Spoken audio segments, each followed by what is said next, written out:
गंज बसौदा में यात्रा कोई भी हो थकान के साथ ही लौटती है, लेकिन यहाँ कदमों में थकान तो दूर तक नहीं दिखाई दी, पर मुस्कान से आनंदित हर चेहरा यात्रा की सफलता का संदेश दे रहा था। मां नर्मदा के आंचल और भक्ति के अथाह समुद्र में डुबकी लगाकर परिक्रमावासी 3600 किलोमीटर की तपोमय यात्रा पूरी कर देर शाम जब नगर में लौटे, उनका हृदय में परिक्रमा की असीम ऊर्जा, श्रद्धा, भक्ति और संतोष की अद्भुत चमक थी। दिव्यता से आलोकित आंखें श्रद्धा की पवित्रता से आलोकित थीं।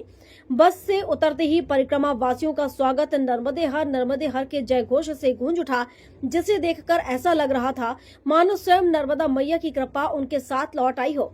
परिवारजन, रिश्तेदार और शुभ चिंतकों ने फूल मालाओं से उनका स्वागत किया। महिलाओं ने आरती उतारी, बच्चों ने फूल बरसाए और ढोल नगाड़ों की गूंज ने स्वागत को और भव्य बना दिया। परिक्रमा वासियों को देखते ही हर परिवारजन भावुक हो उठे और मिलन के इन क्षणों में किसी ने गले लगाया तो किसी की आंखें नम हुई। मालूम हो कि नगर में भक्ति दर्शन फाउंडेशन परिवार द्वारा आयोजित 15 दिवसीय भव्य नर्मदा परिक्रमा अमावस्या को ओमकारेश्वर ज्योतिर्लिंग पर परिक्रमा जलाभिषेक के साथ पूर्ण हुई।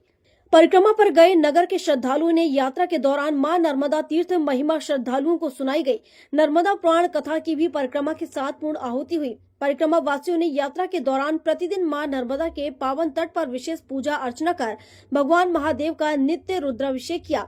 परिक्रमा के समापन पर ओमकारेश्वर में विशाल भंडारे में साधु संतों व श्रद्धालुओं ने प्रसादी ग्रहण की। यह परिक्रमा 5 नवंबर कार्तिक पूर्णिमा को ओमकारेश्वर में नर्मदा जल भरने से प्रारंभ हुई थी और 20 नवंबर अमावस्या को ओमकारेश्वर ज्योतिर्लिंग पर जलाभिषेक के साथ संपन्न हुई।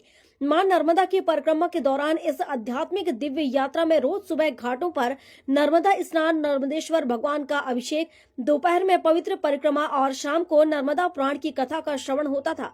कथा वाचन और यात्रा के संयोजक मानस रत्न पंडित भगवान प्रसाद शास्त्री द्वारा किया गया, जिसने यात्रियों के मन में नर्मदा महिमा का गहन आध्यात्मिक स्पर्श भर दिया।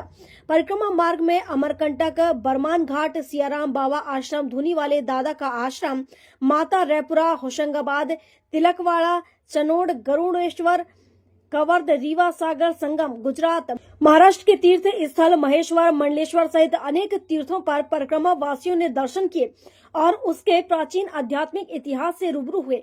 परिक्रमा के समापन में सभी ने नर्मदा मैया से नगर क्षेत्र की समृद्धि, सद्बुद्धि, शांति, मंगल और जीवन में सतत भक्ति की कामना की। गंज बसौदा से ओम प्रकाश चौरसिया की रिपोर्ट।